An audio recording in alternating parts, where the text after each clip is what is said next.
شفاء لروحي وحبل المتين ورحمة قلبي وحصن الحصين.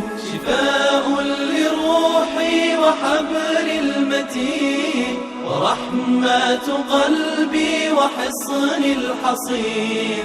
وأمن حياتي وخير الدليل إذا تهت يوما مع الحائرين. فقرآننا هدينا والحبور وبشر يسلي الفؤاد الحزين. وفي الليل عند احتلاك الظلام سيبزغ منه الضياء. أعوذ بالله من الشيطان الرجيم. بسم الله الرحمن الرحيم. الحمد لله والصلاة والسلام على رسول الله وعلى آله وصحبه ومن والاه. Ama ba'du. Hürmetli qarindoshlar, biz bugun Sura Baqaraning 232 oyatiga keldik. İlgirki oyatlarda biz uzluksiz bir qancha dars ichida oila munosabati, oilani dastlab qurish qadimidan tortib oilaning ichidagi ayol munosabatlaridagi ba'zi inchki nuqtalar, undan keyin taloq masalalarigacha to'xtalgandik. Bugungi darsimizda shu masalalarning oxirini davomlashtiramiz. Alloh subhanahu va taolo 232-oyatda Sura Baqaraning shunda deydi: Estaizu billah va iza tallaqtumun nisaa fabalagna ajalahunna fala ta'duluhunna ayankihna azwajahunna iza taradaw baynahum bil ma'ruf zalika yu'adhu bih من كان منكم يؤمن بالله واليوم الآخر ذلكم أذكى لكم وأطهر والله يعلم وأنتم لا تعلمون. Yani ilgirki ayetlerimizde ayollarınki talak kılınıp ayollar ajrashib iddet vakti tuşuşqa az qalğan vaqtida Allah subhanahu wa ta'ala erlerge bir signal agahlandırış bergandi.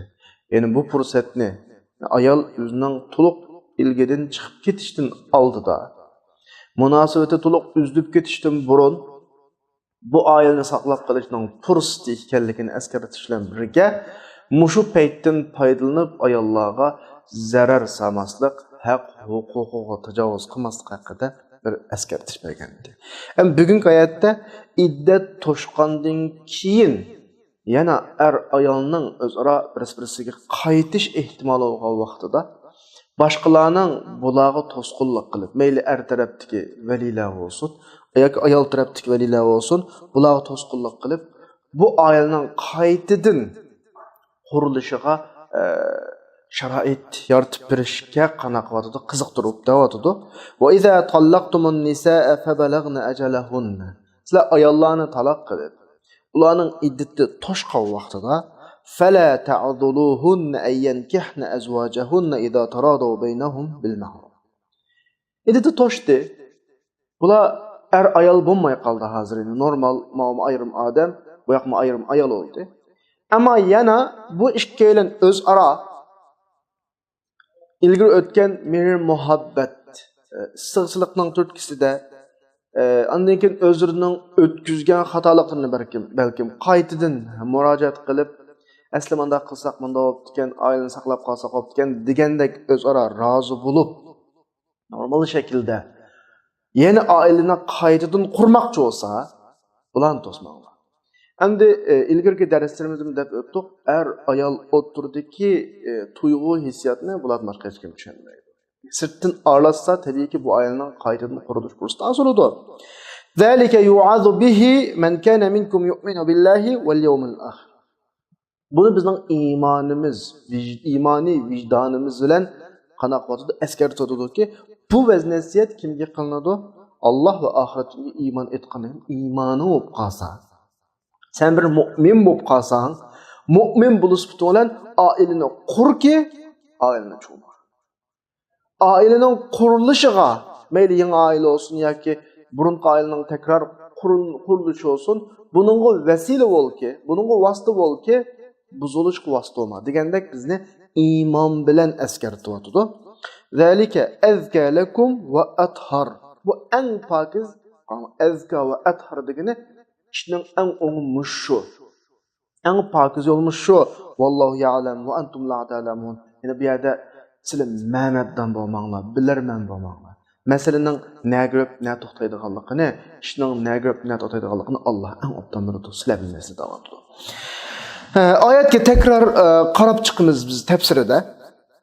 Oyatning 5'ida qo'llangan fabalagna ajalahunna biz ilgirki darsda degan ilgirki darsdagi fabalagna ajalahunna bilan bu darsdagi fabalagna ajalahunnaningki sirtqi shakli, ya'ni iborat qurilmasi o'xshash, ammo ma'no jihatda ilgirki oyatda iddat tushqi yiqillasa deb tushuntirish bergan. Bu oyatda iddat tugisa. Ya'ni talaqni Alloh subhanahu va taolo bizga tartibi bilan bildirdi. Talaq marratan bir qitim talaq qilsa,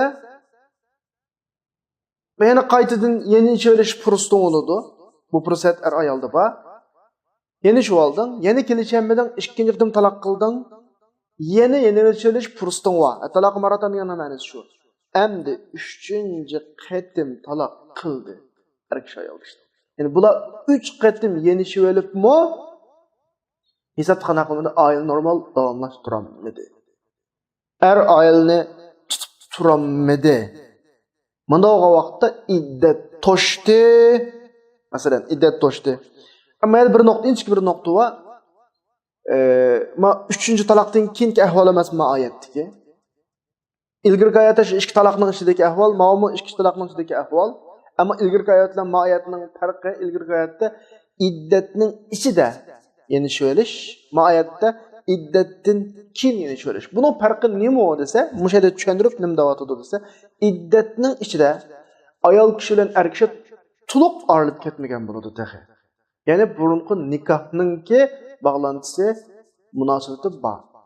Bu vaqtida erninki ayolini qaytirib olishi, talaq raj'iy shaklda bo'lib qolsa, yangi nikah o'qishni talab qilmaydi, yangi to'yliq talab qilmaydi. O er qaytirib akilishni niyat qilgan hamon oilasidan normal qaytirib akilaydi. U vaqtida ayol erning mas'uliyat doirasidan chiqib ketmagan bo'lgancha, uningga qaytadan men siz bilan to'y qilay deyish ketmaydi, chunki ayoli texe. Ama maayati davatqini iddat tugagandan keyingi ahvol. Masalan, bir qitim talaq qildi. Yani işte ikki qitimliq fursat vardı er kishining ayol kishini yondirib olish fursati. Bu ikki qitimliq fursat ichida iddat tugab ketdi. Endi yana qaytish fursatimiz bor. Ammo bu qaytish fursatida qanday qiladi? Yine uningga xuddi yangi oila qurgan vaqtida birisiga nima qo'ygandek, masalan, taklif qo'ygandek, buni yangi taklif qo'yadi, ayol kishi yangidan qo'shiladi, andan keyin yangidan to'yliq oladi, yangidan nikoh o'qiydi. Mushuni bilan yana qaytish fursati bor. Ammo iddatning sirtidagi ahvol bu. Endi mushu vaqtida iddatning ichidagi vaqtda normal xil ahvollar normal yurishidi. Manda vaqtida buningga to'sqinlik qildiganlar jiq chiqadi. Masalan, er tarafdan voy uni sen yangidan qaytadan nikoh qilib, qaytadan to'yliq qilib qo'yguncha yangi xotin olsang olmamdi degandek taklif fikrlar. Endi aran ajiding degandek taklif. Ayol tarafdanmi va bo'ldi, sening so'zingni o'rib, sen bilan yarashmadi, endi kelib boshqa yerdan xotin topolmaganda seni olam degan qaytadan degandek bularning o'ttirsidagi bir moyillikni tushunmaydigan bir taraflar bo'ladi ikki tarafda. Ayol bizning maqol tamsillarimizda 1 yillik er xotinda 1000 yillik mehr muhabbat bo'ladi degan bir gap bor. Alloh ayol o'ttirdi yaratgan bir mehr muhabbat bor. Bir-biriga nisbatan bir xil urg'ib turadigan hissiyat bo'ladi, ruhiy holat bo'ladi. Buni ne er tarafdagi valilar, ne ayol tarafdagi valilar uqmaydi. Bularning yeni shuvog'isi var bir-biriga. Erning yeni vog'isi var, ayolning bu o'yini qaytadan takror qurg'isi var. Mushu vaqtida yani atrofdagi mayli do'st birodar, mayli erning valilari yoki ayolning valilari tarafdagilar olsun, yani bular xuddi burunqidek tekrar öyle kurgandaki yeni çuğulup kötüş ihtimali var. Yeni kelişemaydi bular hazır bunda qilgan bilan degandek har xil bahane sebepler bilan bularni ailini tekrar qurishga qanday qilmaydigan yo'l qo'ymaydigan ahvol, to'sqinlik qiladigan Qur'on shular xitob qilib fala ta'duduhunna ayyankihna azwajahunna idza taradu baynahum bil ma'ruf. Agar normal shaklda ayol qaytadan uyni qurishga rozi bo'lgan holatda hech kimningki buning to'salg'inlik qilish haqqi yo'q. Ya'ni bular talaq bitib ayollikdan ajrashib ketdilik hozir. Qaytadan oilani qurishga to'salg'inlik qilmanglar. Dada qizininki burunqi eri bilan qaytadan yarashib olishga to'salg'inlik qilmasin. Ana qizining eri bilan qaytadan yarashib olishga to'salg'inlik qilmasin. Yoki er tarafdagi qarindoshlari, dadalari, onalari o'g'lininki burunqi ayoli bilan, masalan, ajrashib ketgan ayoli bilan qaytadan yenishib olishga to'salg'inlik qilmasin. Qur'on alohida buyruqqa to'smanglar. Madamiki bu er ayol, koni er ayol qaytadan yarashib bu o'yini qaytadan quramiz degan niyatga kelsa, ikkisi bir-biriga rozi bo'lsa, hech kimningki bularga to'salg'inlik qilish nimasi yo'q, haqqi yo'q. Allah subhanahu va taolo insonni yaratquchi bo'lib sifatida insonning ichki ruhiy holatlarini va ishlarning ularga qanday ta'sir qilganligini eng obdan bilguchi zot. Eng obdan bilguchi zot. Shunga talaqni bir qitim ajrashdi, ikkinchi qitim qaytadan o'lang bo'lmaydigan qo'ymadi Allah subhanahu va taolo. Shu hikmat tufayli. Chunki oilada ba'zi mushkulotlar yuz berib turadi, qiyinchiliklar yuz berib turadi. Er bilan ayolning o'pkisi teshib, g'azablanadigan, shu achchiqiga paylamay oilani buzib, er taloq qilib o'tib ayolni onasining, dadasining uyiga ketadigan ahvol bo'ladi. Ammo shunda ozroq vaqt o'tib, o'pkisi paslab, achchiqi paslab, sal sakinlashgan vaqtida ikkili taraf o'zining xato qilganligini bayqaydi. Alloh mushunga fursat berish uchun taloqqa qitim belgiladi.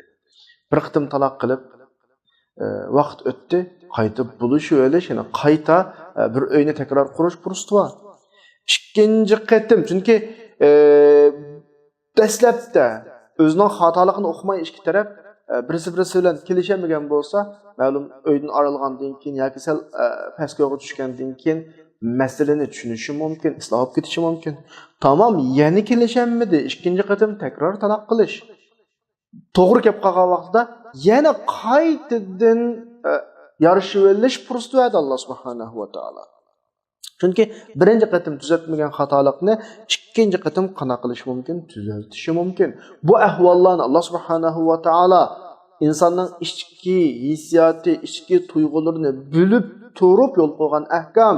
Unda bo'lgandan keyin atrofdagilarning, sirtdagilarningki o'tganda anda qilganti, manda xatolik o'tkazganti, amdini qaytadan o'y tutish toza aqlonliq emas degandek har xil ma'no sabablar bilan erni yoki ayolning qaytadan qana qilishga, oilani qurib chiqishiga to'sqinlik qilmaslikni alohida ta'kidlayapti. Buyruq shaklda beryapti.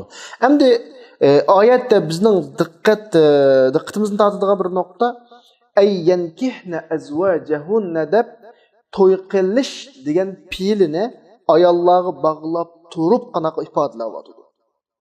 Ya'ni bu yerda shunda demakchiki, takror o'yini qaytadan asliga akamoqchi bo'lgan vaqtda birinchi asos ayol.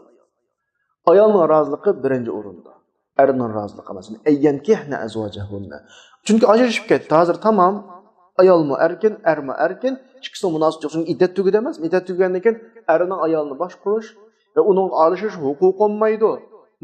Iddatning ichida u ayoli u qaytadan menga o'y ketimiz yoki uyni qaytadan quramiz deb ham boshlay oladi er kishi, ammo iddat tugadi zaman ayol kishi mutlaq o'ziga to'liq ega bo'ladi. U vaqtida huquq, mana takror oilani qurish huquqi ayolning qo'lida. Er qancha qilib kelsin, ayol kishi yo'q, endi bo'ldi. Bu oilaning ishi bitdi. Men yenidan oila qurma, u oilaga qaytmayman deb qolsa ayolning huquqi. Mushu bir nuqtani bizga ifodalayapti. Ya'ni ayolning ra'yi, ayolning fikri asos beradi. Ayyankihna azwajahunna. Bu nuqta bizning diqqatimizni tortadi Qur'oni Karimdagi. Endi oyatning oxirisida Allah ma bir shartni alohida qo'shib qo'ydi. İza taradaw baynahum bil ma'ruf. Er ayol rozi bo'lsa, bu yerda shuna demakchiki bizga. er ayol rozi bo'lib bu oilani takror qurmoqchi bo'lib qaytadan yarashmoqchi bo'lgan yerda sening nima ishing bor demoqchi Alloh subhanahu va taolo. Er rozi bo'ldi, ayol rozi bo'ldi, endi yomon niyatli, kötü niyatli kishilar atrofdagi aralashmasin buningga. Er ayol qaytadan uyni quramiz dedi, yo'l qo'yinglar uni demoqchi. Ya'ni halolning o'z yo'liga kirishiga to'sqinlik qilmanglar sizlar.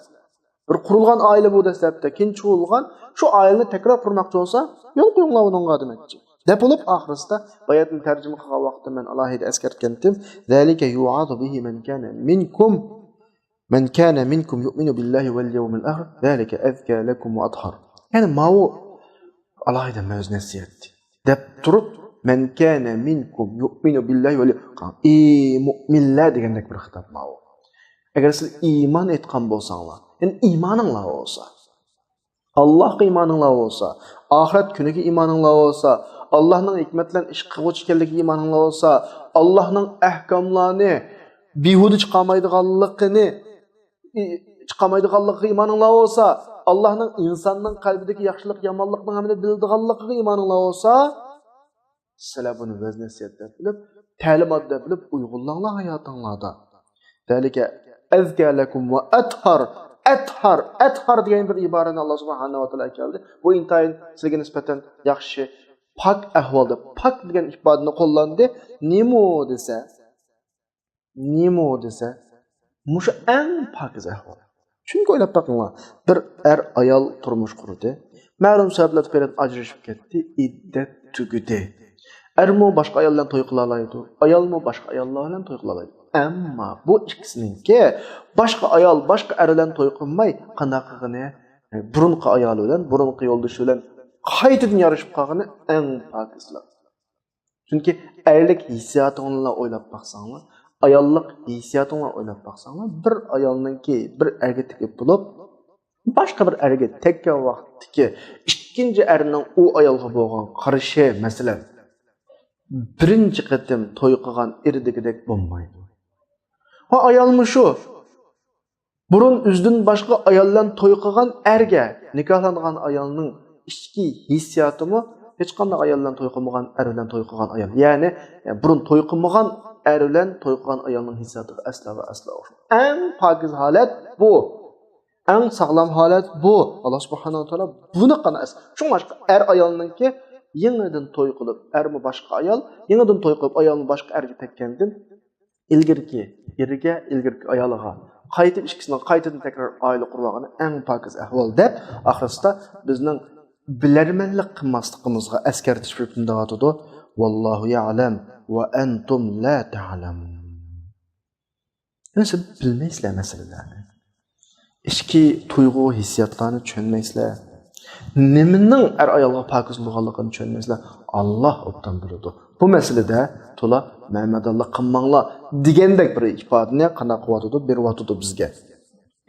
Ondan keyingi oyatda, ya'ni 233-oyatda, ya'ni shu er ayol ajrashish, nikoh haqida so'zlayapmiz emasmi?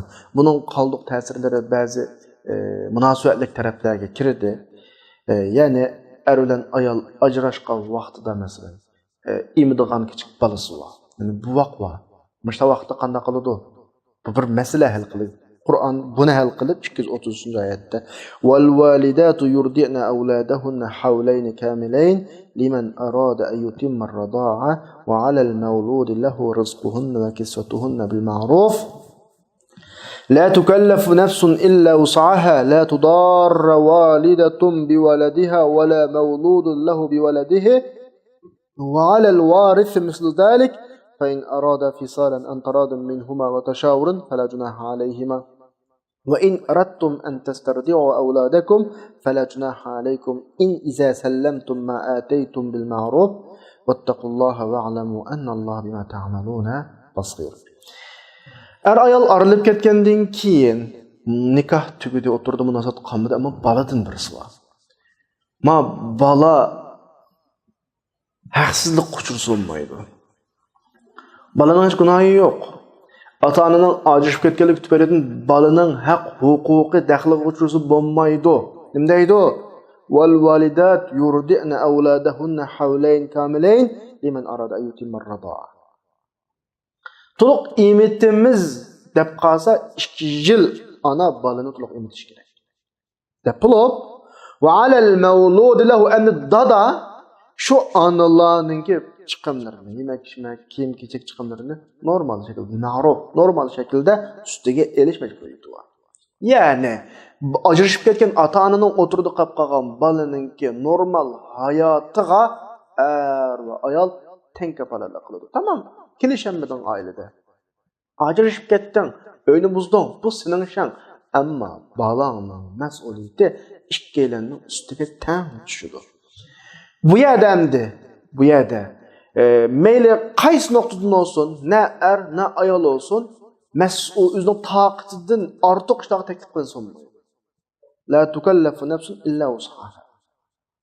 Masalan, ayolmi shu toqat yo'q ishlarga taklif qilinmaydi. Bola masalasida.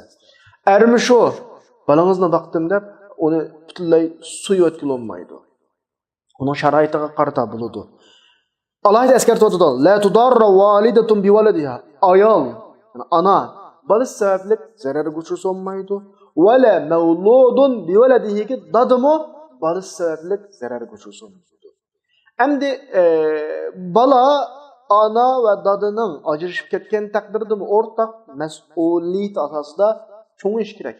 Hatta dada o'lib ketgan taqdirda va alal varisi miszalikka dadining mirosxo'ri, ya'ni dadining mirosining valisi, mandaqcha qilib, agar dadining shu boladan boshqa mirosxo'r bo'lmagan taqdirda mirosiga ega bo'lgan, mirosiga nazoratchilik qilish uchun uning vali bo'lgan odam shu chiqimni, dadining chiqimini bolaga berish kerak. Ya'ni bolaning haq-huquqi bu yerda daxl qo'shilsa bo'lmaydi.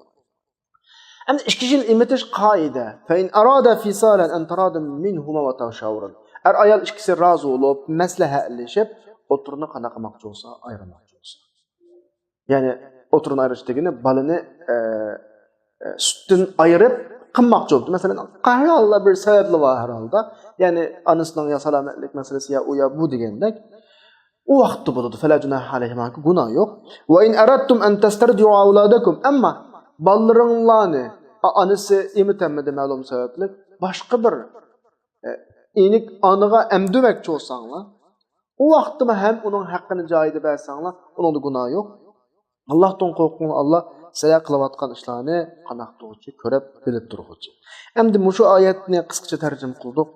Oyatga qaraganimizda islomning buyukligini his qilmay turmaymiz. Alloh subhanahu va taolo oyatda taloqdan keyin bolalarni emitish haqida so'zlayapti. Tabiiyki taloq ayol o'tirida bir xil ayrilish, ixtilof bir masala chiqdi degan gap hamdi. Oyatda alohida bu masalani tilga olish orqali ayol o'tirda chiqqan bu masalaninki qurbonining bo'lib kelmasligiga qanday qilyapti Alloh subhanahu va taolo ma'lum beradi. Bu yerda Alloh subhanahu va taolo mehribon zot, rahim, hammani bilguchi zot sifati bilan masalaga qarayapti. Ya'ni ayolning o'tirda masala chiqishdan ilgari nihoyatda inoq xotinlardi. Bir oilada yashagan. Shu natijada bir bola o'rtig'i kelgan. Bu yerda bizga shuni demoqchiki, sizlarning ixtilofatinglar, sizlarning o'zaro kelishamasliginglar o'tiring yuz bergan masalaninki oqibatini bolaning ustiga qo'ymang. Bola gunohsiz. Sizlar inoq vaqtda bo'lgan bolama u. Yani balanglar o bedelini öğütümü sundavadı. Dep, avval ayollarga xitap qilib, yani ayol kishi eridan ajrashgandan keyin erining uyisidan ketadi ota-onasining uyisiga. Shularga xitap qilib turib, ana qilyapti, bolalarni 2 yil emitish kerak. Endi bir bolani 2 yil emitdi degan gap, ayol kishi shuni bilan mashg'ul bo'ldi. Agar boshqa bir ishlar bilan mashg'ul bo'lanmi degan gap, bolasi bilan bo'ldi, boshqa xizmat qilanmidi yo boshqa ish qilanmidi degandek bir gap bo'ldi hamda bu. Degandan keyin bu masalani hal qilib va alal mawlud lahu. Dadaning ustida ayolninki shu bolani emitgan muddatcha kiyim-kechak, yemak-ichmak qatorliq asosiy chiqimlar dadaning ustiga bo'ladi da'vodir. Ya'ni bu yerda biz tasavvur qilishimiz kerak. Ona bilan bola dadıdan yiroqda. Agar bir uyda yashab qolsa, uni deyish ketmaydi. Chunki bala dadining balasi. Ayol u dadining ayoli. Aile bir ash dadining ailasi o'g'achqa u vaqtda voy uni unda qildi demisimi, har mas'uliyatni ustiga oladi. Bu masala yo'qdi vaqtda. Ammo men hozir navbatda so'zlayotgan holat ayol bilan balaning dadasidan neri ajrashib ketgan, yiroqda. Bizda ko'zdan yiroq, ko'ngildan yiroq degan bir gap bor. Bala nerede doğğandan keyin o balaga nima kerak, nima lozim, nima ehtiyojlik bo'layotidi, qanday qiyinchilik bir xil ko'z ko'maydi. Unda bo'lgandan keyin tabiiyki asta-asta mas'uliyat masalasi unutilib qolish ehtimoli bor. Shu tufaylidan Alloh bu yerda balaning haqqini qana qilyotidi, asos o'rniga qo'yib. Masalan, balo bo'lgan taqdirda ayol kishi unday qilish ketmaydi. Ayol kishining iddat ichidagi chiqqanlarini ba'zi undan keyin ayol kishi normal ayolga aylanadi. Ya'ni bu erga hech qanday munosabat qolmaydi. Ammo balo bo'lganligi uchunla bo'lyotidi bu ahvol. Ya'ni balo nuqtasida bo'lyotidi. Endi mayada xato tushunib qolgan ahvollar qolmasin. Taloq qilingan ayollarga berilgan chiqim. Balo bo'lgan taqdirda iddat ichidagi vaqtlar bilan belgilanadi. Ama balo bo'lgan taqdirda shu balani emitgan 2 yil muddat qanday qilinish kerak, berilish kerak. Ya'ni balaning yemak, ichmak, tarbiyalanish muhiti kapolatga ega qilinish kerak. Uni tarbiyalaydigan onasining yaxshi odam yo'q. Balaga kuyinadigan, mehribonlik beradigan, onalik mehrini his qildiradigan onadan yaxshi odam yo'q. Shu onasining qo'lidan evilish to'g'ri emas. Bu bir yaxshi ahvol emas. İkinchidan onasining ash turmushiga, balani tarbiyalaydigan bir xil muhitiga kapolatlik qilish kerak.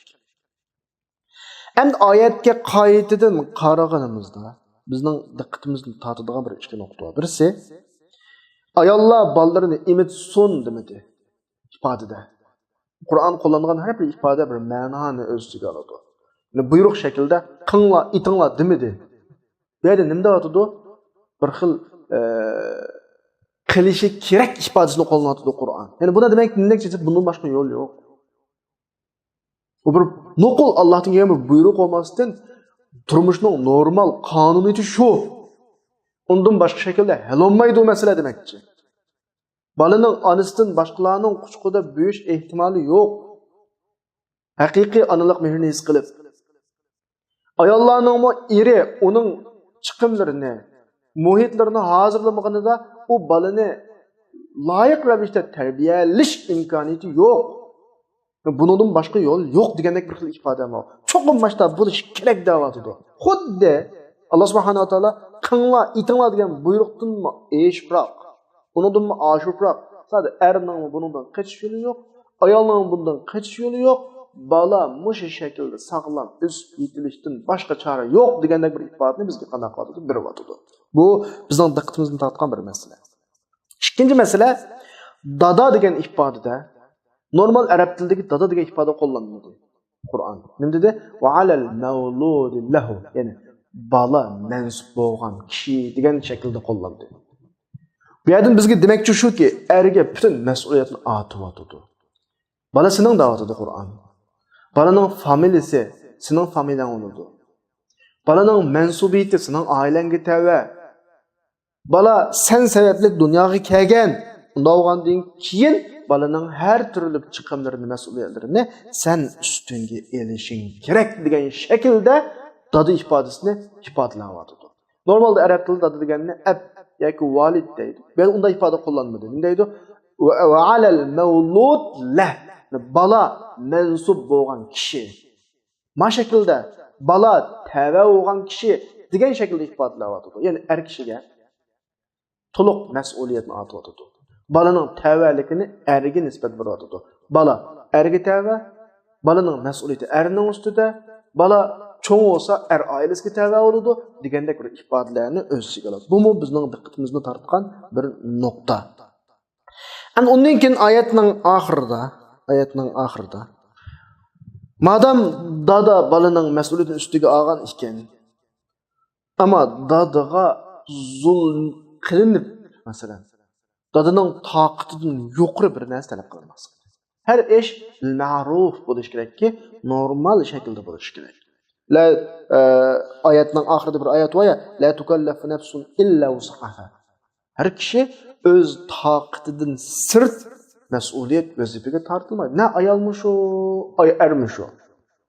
Endi da cho'qim balaning butun chiqimlaridan o'ziga oladigan bo'ldi deblar, ustiga oladigan bo'ldi deb hammani atib qo'ygan. Erning bir iqtisodiy sharoiti bor, tepishi bor.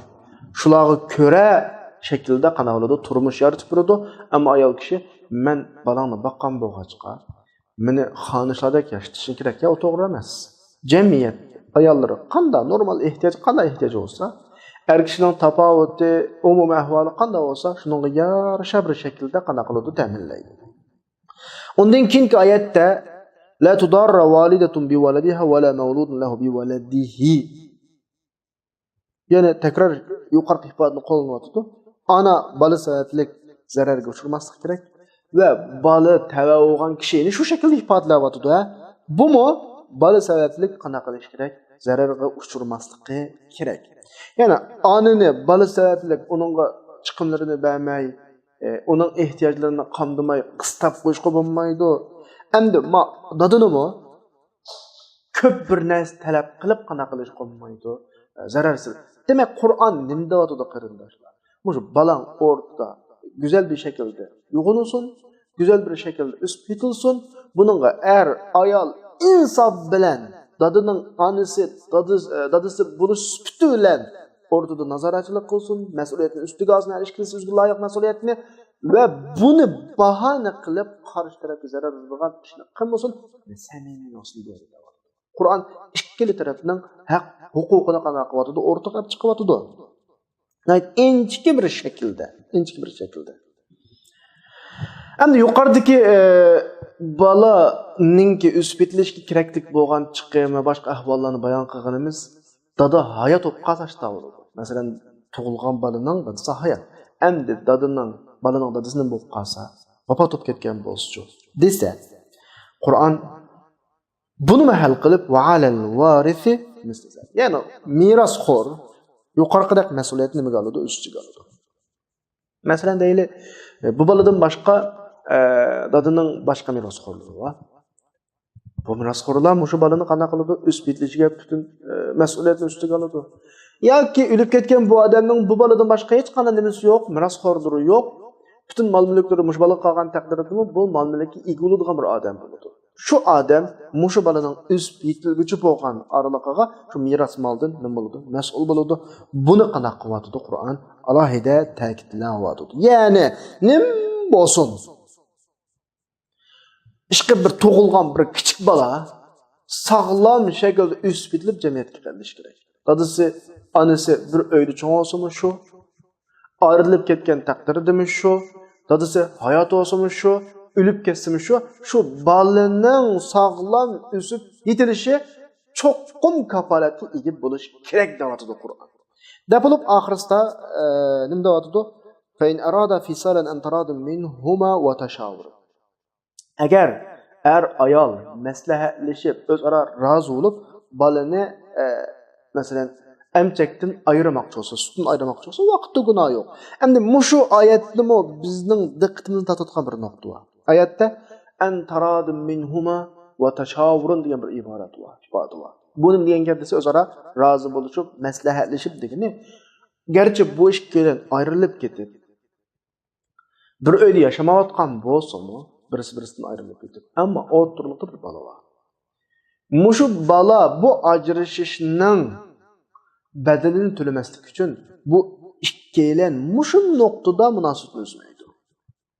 Balının meselesiga teng ko'ngil bo'ladi. Bala meselesi ananing mehribonligiga muhtoj, dadininki kuyimchanligiga ham muhtoj. Yani bu yerda bala ananing mehribonligidan, dadining mas'uliyatidan mahrum shaklda yo'g'inimisin.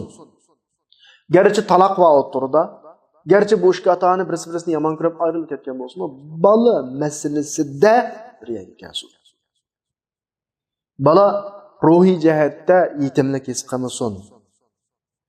Onasininki o'ziga kuyinayotganligini his qilsin. Dadasininki o'ziga maslahat, o'zining ko'ngil bilayotganligini his qilsin. Agar unda olmagan ahvolasida ma balaning qalbida o'chmas bir izlar qoladi, salbiyatlar qoladi, hayotda balkim sağlam üst yetilishiga ta'sir etadi. Normal bir jamiyatning bir a'zosi bo'lanmaslik ehtimoli bor.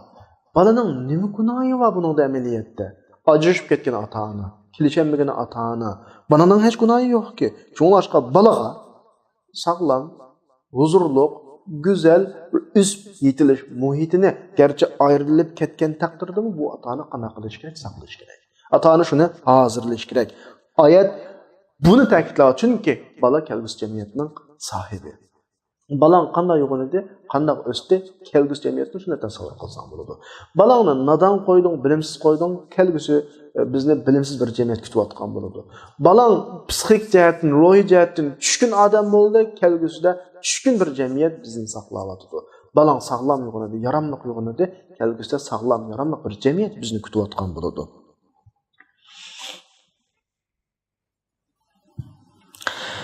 Endi hozirgi o'qigan oyatimizda oyatning 5ida ayollar 2 yil to'liq emitudu deb bir vaqtni belgilab bo'lgandan keyin endi alohida bir ahvol bo'lib qolgan taqdirda 2 yil emitanmidi yo onasi sog'lomligiga ta'sir etdi yo u yoki bu yoki kasallik tufaylidan ona emitanmaslik masalasi kelgan vaqtda ayol o'rtaq manfaatni asos qilib turib ko'zlab turib qana qilsa bo'ladi, maslahatlashib bolani sutdan ayirsa bo'ladi. Endi sütün ayrılgan iken ya yemek içmekle yoğunaydı ya ki sütke ihtiyaç olup kalsa başka emitadigan ayollarga emitse ve in aradtum en tastardi'u awladakum balani başka emitadigan ayollarga emitish to'g'ri kelib qolsa uni bo'ladi, uning loyiq ravishda qanday qilsa haq berib rozi qilib ash emitayotgan ayolningmi olgan haqqi asosan bolaga onalik mehrini berishga kapolatlik qilsanglar bo'ladi. Ama onu mu japada koyup balını taşlap verse onun küzüğümü set görünüp balını mesela düşkeler oğup kas bulma. Çokum. Emitken ayalma özünün anılık mihrini ma balığa. Şu ayet bireliş gerek. Şu ayetin ahırısında ma gelin Allah'ın kuşak İza sellemtum ma ateytum bil ma'ruf dediğini haq birish meselesini alohida qanday tilga o'tmishqa haq olgandan keyin ayolning chiqimlari mesela emitadigan inikani deymiz ya buning masalasi hal bo'lgandan keyin bu normal shaklda bolaga anliq mehrini beraydi chunki bola uning yuk bo'lib qoldi balki bola tufaylidan uning nurg'un masalalari hal bo'ldi oila chiqimlari hal bo'ldi bola ko'ziga illiq ko'rinish kerak ya'ni uni deyli buni deyli yuqorqi oyatning hammasiga diqqat qilganimizda Meyle başkalarına emetküz, onun hakkı arkalık. Anı emitsin, ayrılsın, erinin üstündeki ayallarının ve ailenin çıkımlarını götürüş. Muşu meselelerinin hemmisi ortak bir lan nişan kılıp o olsun mu bana masaklanıyor. Hatta inik anıga belgen takdirdi mi? İnik anını şundan razı kıl ki balı tüpeyledin eriştim diyen duygu gelip balığa mehribanlık lazım. Yani bala anın mehriga erişsin demek. Başka narsa yok bu yerde. Hem ayetning ahirida vattaqullah ve alamu annalloha bima ta'maluna basir. Yani Allah'tan qo'rqinglar deb qanday qilyapti askar. Chunki dada shaklida dadada liq mas'uliyatni ado qilayotganday ko'ringan bilan mas'uliyatni qochadigan ahvol bor. Animi shu. Ana dadani soqti qiladigan ahvollar bor. Dadası anasını qaqsoq qilgan ahvollar bor. Yoki har ikkilisi mas'uliyatsizlik qilib o'tirliqda bola baxsib qolgan ahvollar bor. Bu ahvollarning hammani Alloh bilib turadi. Alloh ko'rib turadi. Buning har birining mas'uliyati sizlardan so'riladi. Mukofot jazosi sizlardan so'riladi. Shunlashqa Alloh subhanahu va taolodan qo'rqinglar. Sen bu yerda ayoling bilan muomala qilyapmaysan. Balang bilan muomala qilyapmaysa qilayotgan ishlaringda. Qilayotgan har bir ishingni Alloh bilan muomala qilyapman deb qilyapsa, bu nuqtani bilishing kerak. Chunki Alloh sening qilganingni hammani bilib turadi. Allohdan qo'rq majahatda. Bu savol so'rovga qattiq degandek ifodalar dadlarni, onalarni eskartiyotdi. Alloh subhanahu va taolo ayollarga insof, mehr, muhabbat ato qilsin, bolalarni yetim qilmasin. Balalarni anının mehridan, dadının mas'uliyatidan mahrum qilmasin, kelgusi yaramliq sağlam muhit üsüp etilgen bir cemiyetni bizge nisip olsun. Ve ahiru da'vana enelhamdülillahi rabbil alemin.